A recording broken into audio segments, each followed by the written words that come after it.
오늘은 성막 제작이라는 제목으로 말씀을 나누도록 하겠습니다. 우리가 믿는 하나님은 신상이 없다라는 측면에서 다른 종교의 신과 아주 큰 차이가 있습니다. 사찰에 가면 입구에서부터 많은 조각상들이 있습니다. 그 안에 들어가면 더 많은 조각상들이 있습니다. 물론 이 가톨릭 성당에 가면 예수님과 그리고 마리아의 조각상이 있습니다. 하지만 하나님을 직접 조각한 상은 개신교는 물론이고 가톨릭에도 찾아볼 수가 없습니다. 오히려 십계명을 보면 하나님께서는 새긴 우상을 만들지 말라고 하셨습니다. 이러다 보니 다른 신을 믿는 사람들과 달리 하나님을 믿는 사람들은 하나님에 대해서 직접 눈으로 볼 수 있는 것이 없어서 종종 답답할 때가 있습니다. 금송아지 사건이 생긴 것도 바로 이런 까닭 때문이라고 할 수가 있습니다. 분명히 히브리인들은 시내산 계약을 통해서 하나님과 특별한 계약을 맺었습니다. 하나님은 히브리인의 하나님이 되고 히브리인은 하나님의 백성이 되었습니다. 하지만 이 시내산 계약은 계약을 맺었다고 해서 당장 무슨 큰 일이 일어나는 것이 아니라 말 그대로 약속입니다. 실제로 이 히브리인들은 이 시내산 계약을 통해서 하나님의 백성이 되고 나서도 별로 달라진 것이 없었습니다. 여전히 광야 생활을 계속해야 했습니다. 또 이런 계약을 맺고 나서도 이 히브리인들은 하나님에 대해서 하나님의 말씀을 새긴 돌판 외에는 직접 만지거나 볼 수 있는 것이 아무것도 없었습니다. 더구나 시내산 계약의 중요한 역할을 모세가 한 달 이상 보이지 않았습니다. 이 얼마나 답답한 현실입니까? 그러기에 이 히브리인들은 시내산 계약을 맺은 지 40일 만에 금송아지를 만들어서 섬기게 되었던 것입니다. 자기들을 지켜주신다는 하나님은 볼 수도 없다 보니 보고 만질 수 있는 금송아지를 만들어서 그것을 신으로 섬겼던 것입니다. 성막이 중요한 이유가 바로 여기에 있습니다. 히브리인들이 시내산 계약을 맺은 후 하나님을 위해서 가장 먼저 한 일은 바로 성막을 만드는 것이었습니다. 그렇다고 해서 히브리인들이 금송아지를 만들 때처럼 자기들 마음대로 성막을 만든 것이 아니었습니다. 25장부터 31장에 보면 하나님께서 성막 제작과 관련해서 아주 상세한 규정을 정해 주셨습니다.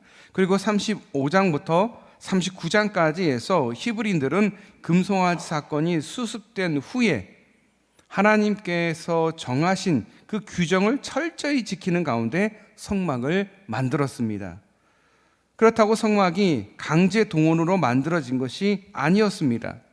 35장 21절을 보시면 마음이 감동된 모든 자와 자원하는 모든 자가 와서 회막을 짓기 위하여 그 속에서 쓸 모든 것을 위하여 거룩한 옷을 위하여 예물을 가져다가 여호와께 드렸으니, 또 29절에서는 하나님께 자원해서 드렸다라고 말합니다. 그야말로 이 히브리인들은 성막을 만드는 데에 자발적으로 참여하고 아낌없이 헌신했습니다.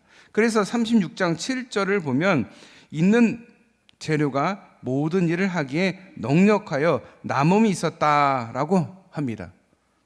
히브리인들은 출애굽 때부터 지금까지 자기들을 인도하신 하나님의 사랑에 감사하고 금송아지를 만들어 섬긴 잘못을 용서해 주신 은혜가 감사하는 마음으로 성막을 만들었습니다. 그럼 성막은 이 히브리인들에게 어떤 곳이었겠습니까? 25장 8절부터 9절까지 말씀입니다. 내가 그들 중에 거할 성소를 그들이 나를 위하여 짓되 물은 내가 내게 보이는 모양대로 장막을 짓고 기구들도 그 모양을 따라 지을지니라. 성막은 하나님의 처소로서 하나님께서 히브리인들과 함께 하시는 표시가 되는 곳이었습니다. 그러니 성막은 하나님을 위한 거처이지만 실제로는 히브리인들을 위한 것이라 할 수가 있습니다. 히브리인들은 하나님을 직접 볼 수 없으니까 하나님께서 자기들과 함께 하신다는 사실을 확인할 길이 없었습니다. 그런데 하나님께서는 히브리인들이 만든 성막에 거하신다고 했으니 성막은 하나님께서 히브리인들과 함께 하신다는 표시였습니다. 이후에도 성막은 성전으로 변형이 되죠. 출애굽기 40장 34절입니다. 구름이 회막에 덮이고 여호와의 영광이 성막에 충만하매.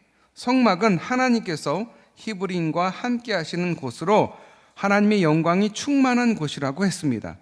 이렇게 해서 우리는 그동안 출애굽기에 나오는 모세와 그리고 히브리인들의 행적과 역할을 살펴봤습니다.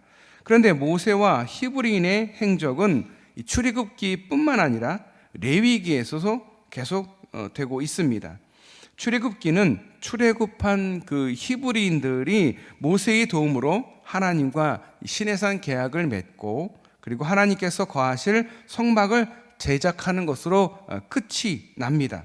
그리고 이 출애굽기에 이어서 나오는 레위기는 성막에서 하나님께 드릴 제사의 그 제정하는 말씀으로 시작하고 있습니다. 또 레위기에서는 제사 외에도 주로 정결 예식이나 절기에 대한 규정들과 같이 종교 의식에 대한 말씀들이 소개되어 있습니다. 그래서 크게 보면 레위기 역시 시내산 계약의 연장선상이라고 우리는 할 수가 있습니다. 우선 레위기 1장부터 5장, 우리 레위기를 읽어보면 무슨 제사가 굉장히 자세히 많이 나옵니다. 그래서 성경 통독하다가 제일 힘든 부분이 레위기이기도 합니다. 레위기 1장부터 5장은 번제, 소제, 화목제, 속죄제, 속건제 같은 각종 제사가 소개되어 있습니다. 우선 번제는 제물로 바치는 짐승, 예를 들어 소야, 양, 그리고 비둘기를 가죽을 제외하고 전부를 바치는 제사입니다. 1장 4절을 보면 번제물의 머리에 안수하라고 했는데 이 말씀은 짐승과 함께 그 번제물을 드리는 그 자신을 하나님께 제물로 드리라는 뜻입니다. 또 소제는 피를 흘리지 않고 드리는 제사로서 주로 곡식의 일부를 드리는 제사였습니다. 그런데 2장 4절부터 5절을 보면 소제로 드리는 곡식은 구워서 드릴 때 누룩을 넣지 말고 무교병을 드리라라고 합니다. 또 13절에서는 소제로 드릴 곡식에는 소금을 치라라고 했습니다. 누룩은 넣지 말고 소금을 치라 한 이유는 무엇이겠습니까? 누룩은 말 그대로 곰팡이입니다. 그러니 누룩을 넣지 말라는 말씀은 하나님께 드릴 제물이 썩지 않도록 하기 위한 것입니다. 소금을 치라 하신 말씀도 마찬가지로 부패를 막기 위한 것이라 할 수가 있습니다. 다음으로 레위기 3장에서는 화목제에 대한 그 규정이 소개되고 있습니다. 화목제로 드린 이 제물에 대해서는 기름만 하나님의 것으로 남겨놓고 나머지 제사를 드린 사람이 직접 먹으라고 했습니다. 화목제에는 그만큼 제물의 기름을 중요하게 생각했습니다. 또 화목제는 하나님께 제사를 드리는 사람이 제물을 먹음으로써 하나님과의 관계가 회복된다는 것을 이야기하고 있습니다. 또 레위기 4장에서는 속죄제에 대한 규정이 나옵니다. 이 속죄제, 죄 중에서도 고의가 없이 실수로 지은 그 죄를 위한 제사입니다. 실수로 범한 잘못도 하나님과 이웃과의 관계를 어긋나게 할 수 있기 때문에 이 속죄제로 제사를 드려야 했던 것입니다. 화목제와 달리 이 속죄제는 기름뿐 아니라 피까지도 드리는 제사였고 제물도 먹지 못하는 제사였습니다. 또 다 같은 속죄라고 해도 일반 백성의 속죄보다 족장이나 제사장의 속죄를 더 중요하게 여겼습니다. 왜냐하면 족장이나 이 제사장들의 잘못은 백성 전체를 위험하게 만들 수 있기 때문입니다. 실제로 속죄제를 위해 드리는 예물을 보면 일반 백성은 암염소나 암양을 드리라고 되어 있습니다. 족장은 숫염소를 드리라고 되어 있습니다. 또 제사장은 아예 숫송아지를 드리라고 되어 있습니다. 마지막으로 레위기 5장에는 속건제라고 해서 속죄제와 비슷한 제사에 대한 규정이 소개되고 있습니다. 그러니 이 레위기를 읽다 보면 이것도 저거 같고 저것도 이거 같고 이거하고 저거하고 뭔 차이가 있을까, 이제 그런 우리가 성경을 읽으면서 어려움이 있는데, 중요한 건 다른 거는 아마 큰 차이가 없을 텐데 속죄제와 속건제는 굉장히 헷갈립니다. 그래서 속건제가 뭔지 속죄제가 뭔지 처음 듣는 사람들도 되게 많습니다. 자, 그러면 차이가 있다면 이 속죄제는 실수로 잘못한 것에 대한 제사라면 속건제는 하나님에 대해서 고의로 저지른 죄를 위해 드리는 제사였습니다. 그러니까 실수로 한 거냐 고의로 했느냐에 따라서 속죄제가 될 수 있고 속건제로 이름이 바뀔 수 있다는 거예요. 다음으로 레위기 11장부터 15장에는 이 히브리인들이 정결을 위해서 지켜야 할 법이 소개되어 있습니다. 정결법은 이 히브리인들이 거룩한 하나님을 믿는 하나님의 백성으로서 당연히 지켜야 할 법이지만 특히 하나님께 나아가기 위해서 반드시 지켜야 할 법이 있었습니다. 이 정결법을 범할 때는 속죄제를 드려서 정결함을 회복해야만 했습니다. 다음으로 레위기 뒷부분 23장부터 25장에서는 이 히브리인들이 하나님의 백성으로 지켜야 할 절기가 나와 있습니다. 절기, 유월절과 무교절, 이것은 출애굽을 기념하는 절기로서 히브리인들의 해방절이라고 할 수가 있습니다. 또 초실절은 말 그대로 첫 곡식단을 드리는 절기로서 오늘 우리 말로 하면 맥추절과 같다 할 수가 있겠습니다. 다음으로 칠칠절, 이 칠칠절은 초실절이라고 해서 50일이 되는 날이고 초막절은 본격적으로 수확을 거두는 절기로서 히브리인들에게 추수감사절입니다. 이렇게 오늘 모세와 히브리인들이 하나님의 말씀을 따라 성막을 만든 사건과 레위기 중심 내용들을 살펴봤습니다.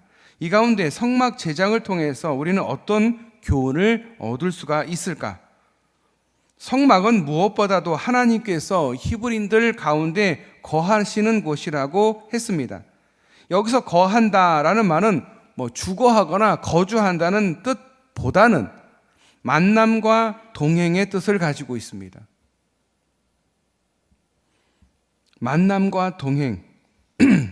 내가 너희와 만나는 장소가 성막이다. 내가 너희와 동행하고 있다라는 의미가 이 성막에 주어지고 있다라는 거예요. 성막은 하나님과 히브리인들 사이의 만남의 자리로서 하나님께서 히브리인들과 함께 동행하는 상징이 되는 곳이었습니다. 그래서 성막은 하나님께서 히브리인들과 만나서 말씀을 나누며 속죄와 화해 사건이 일어나는 장소였습니다.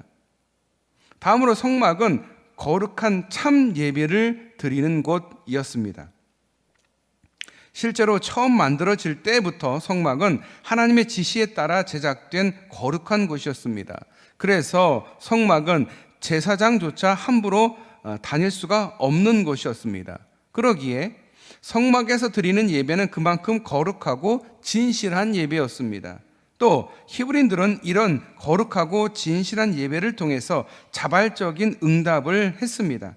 자발적이라는 그것은 말 그대로 강제적이거나 형식적인 예배가 아니라는 뜻이었습니다. 즉 응답이라는 것은 하나님의 뜻을 앞세우는 것이 아니라 하나님의 뜻을 찾는 곳이라는 것입니다. 우리가 예배를 드리러 오는 것은 하나님의 뜻을 찾는 것이지 형식적으로 하나님 앞에 잘 보이거나 강제적으로 어쩔 수 없이 예배를 드리는 것이 결코 아닙니다. 히브리인들이 자기들 마음대로 버린 것입니다. 그러기에 심판을 받을 수밖에 없습니다. 특별히 금송아지 사건이 그랬던 것입니다. 금송아지 사건을 우리가 생각해 볼 때에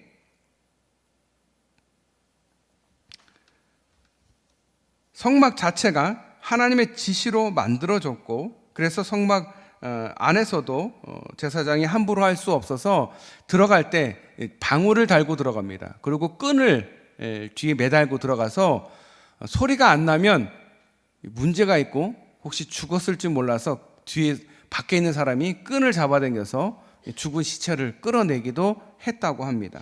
그만큼 거룩한 곳입니다. 자발적으로 응답하는 곳입니다. 자발적이라는 것은 말 그대로 강제적이나 형식적이 아니라는 것입니다. 하나님의 뜻을 찾는 곳. 금송아지 사건, 그 사건을 성막에서 드리는 예배와 한번 비교해 보시면 분명 이 금송아지 사건도 히브리인들이 자발적으로 헌신해서 이루어진 일입니다. 하지만 이 사건은 하나님의 뜻을 응답해서 이루어진 것이 아니라 히브리인들이 마음대로 자기들이 벌인 일들입니다. 그러기에 심판이 있을 수밖에 없었다라는 것입니다. 그렇다면 오늘 우리에게 어디가 성막이겠습니까? 결론부터 말씀드리자면 그리스도를 제사장으로 한 교회가 바로 우리의 성막입니다. 물론 여기 교회는 눈에 보이는 건물을 가리키는 것이 아닙니다. 예수 그리스도의 이름으로 모인 공동체와 이 공동체에 속한 한 사람 한 사람이 바로 성막이요 교회입니다. 우리가 교회라고 하면 교회당을 생각을 많이 합니다. 예배당을 생각을 많이 합니다. 그런데 바로 우리가 예수 그리스도를 구주로 믿는 우리가 바로 성막이요 교회인 것입니다. 우리가 밖에 나가면 일반인이 아닙니다. 우리가 바로 밖에 나가 있는 교회인 것입니다. 우리가 이 아이덴티티가 있어야 되는데 한국교회가 어디서부터 잘못됐을까? 아마 이 생각인 것 같아요. 교회는 성스럽고 거룩한 곳이니까 여기서는 거룩한 척을 하면서 실제적으로 삶에서는 전혀 거룩하지 않고 믿지 않은 자와 똑같이 일반으로 산다는 그 자체가 벌써 내가 교회인데, 내가 예수 그리스도를 구주로 믿는 교회인데 그러지 못한 것이 우리가 아무래도 믿지 않는 사람들 또 세상 사람들에게 손가락질 받는 첫 번째 이유가 아닌가 생각이 됩니다. 한국교회가 이 생각을 버려야 합니다. 내가 있는 자리, 내가 생활하는 자리, 내가 이웃들과 함께 있는 자리, 그게 직장이든 학교든 어느 곳에 있든 시장이든 나는 교회이다라는 사실, 나는 성막이다라는 사실을 우리가 잊지 말아야 합니다. 그런데 성막에 비춰 생각해 볼 때 우리에게는 과연 하나님과의 만남, 하나님과의 동행이 얼마나 이루어지고 있는가? 또 우리의 예배가 자발적으로 응답하는 참된 예배인가? 우리가 생각해 보아야 합니다. 이런 모습을 돌아보며 내 자신이 우리가 속한 공동체가 참된 교회로 회복될 수 있어야 할 것입니다. 하나님의 뜻에 자발적으로 응답하며 하나님과 동행하는 참된 성막의 모습을 되찾을 수 있어야 할 것입니다.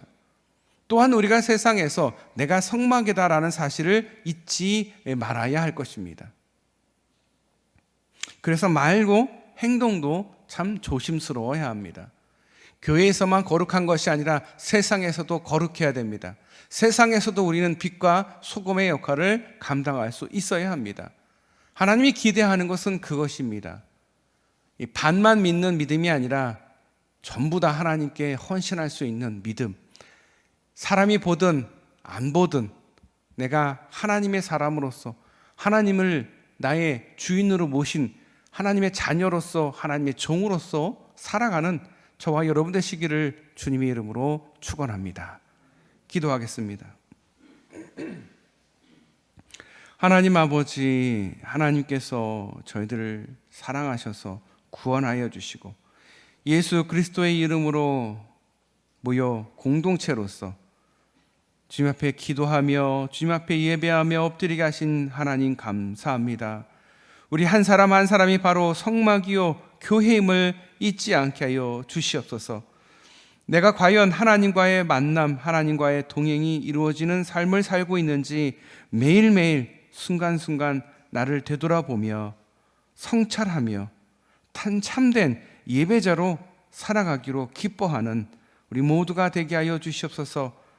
참된 교회로 회복되는 저희들이 되게 하여 주시옵소서. 자발적으로 기쁜 마음으로 주님 앞에 나와 예배드리는 우리의 모습 속에서 참된 예배자를 발견할 수 있게 하여 주시옵소서. 우린 주님 한 분만으로 만족합니다. 주님 우리 안에 거하여 주시고 우리를 축복하여 주시고 우리를 변화시켜 주시고 우리를 성찰할 수 있게 하여 주시옵소서. 우리를 사랑하시고 우리를 구원하신 예수님의 이름으로 기도드립니다. 아멘.